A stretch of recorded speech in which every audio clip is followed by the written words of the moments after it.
Assalamu alaykum, sister. Thank you for writing to our live session. I'm really sad and sorry to hear about what you're going through. According to what you wrote, you just had a baby 4 months ago, and your marriage has totally collapsed. You've been married for a little over 2 years, and you had problems previously, but he keeps threatening now to kick you out or abandon you. Additionally, the pregnancy is very difficult for you. So, you're still suffering from that. You're in a lot of pain and you're constantly fatigued. But you still went to work and cooked and cleaned and unpacked everything when you moved to your new house. And that was in the middle of your last trimester. Unfortunately, your husband appears to be abusive, emotionally abusive and mentally abusive. He told you it wasn't enough, and he constantly called you lazy. When your daughter was born, he helped around the house some, but you were barely able to care for your daughter because of the difficult delivery and pregnancy. 2 months ago, you started working again because your job called you back, and your husband insisted that you take the job. That point right there, sister, he's supposed to be the provider. He's supposed to take care of you and your children, right? He is the main financial caretaker in an Islamic marriage. You shouldn't have to work, especially if you're sick, right? And you've got a new baby. So that's like haram, kind of like right there. But with that said, things are getting worse for you, and you're totally exhausted from working full time and caring for the baby. And you're very overwhelmed. And sister, it's not really a good place to be in. I understand that. You have really discussed and poured your heart out in this question, and I feel your pain, and I feel, your fear, because he's threatening to kick you out and abandon you. And you do say that he's verbally abusive. So he thinks that you can't leave because you're from a non-Muslim family, and you're not on good terms with your family. However, the key thing is right here that you said they would not likely take you in, right? And they're retired.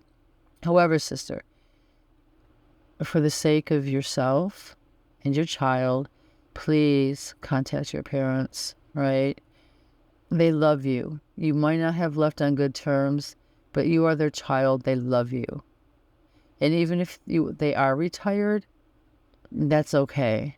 I mean, there's little ways, when you're feeling better, that you could help. But please reach out to your parents. I'm sure they'll be most merciful, and they will take you in and help. But you won't know unless you try. And if you have other relatives, that you feel more, comfortable doing that with, ask them as well, right? Because that's what family's for, right? As well as good friends. If you have any friends, contact them for support in the meantime.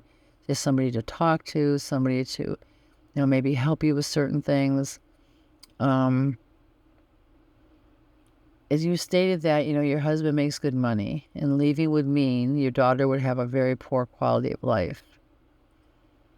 Well, sister, I want to ask you, what kind of a quality of life is she going to have growing up in a household where her father is extremely abusive and cruel to her mother, and her mother feels sick all the time and is in pain, and gets emotionally depressed and distraught? What quality of life is that for her then, right? Money is nice, yeah. However, it's not everything. What is important is Allah, Islam, being loved, being treated with respect and mercy and kindness, not living in fear, and having someone in your life, which is your husband, that protects you and takes care of you, right? and he's not doing that.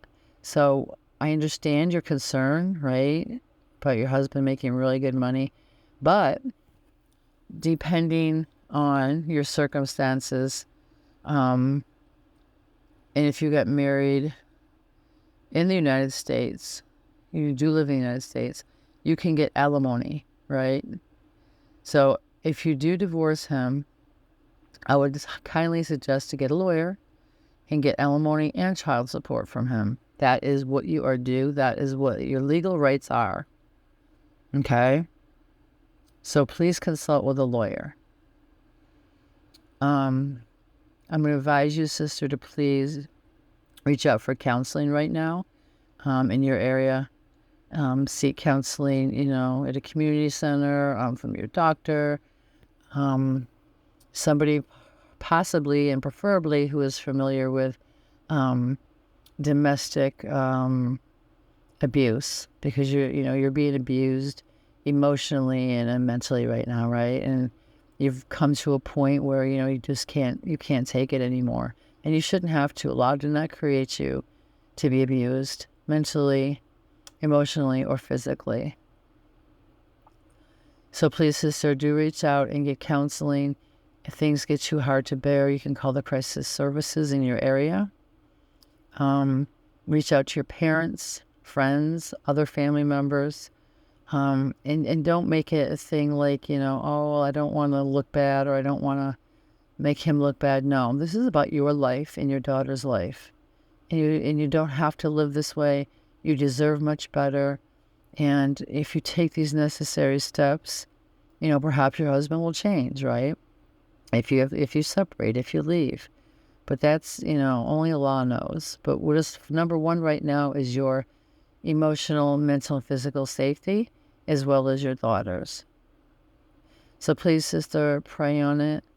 Think about it. Make some connections, for counseling. Talk to your parents.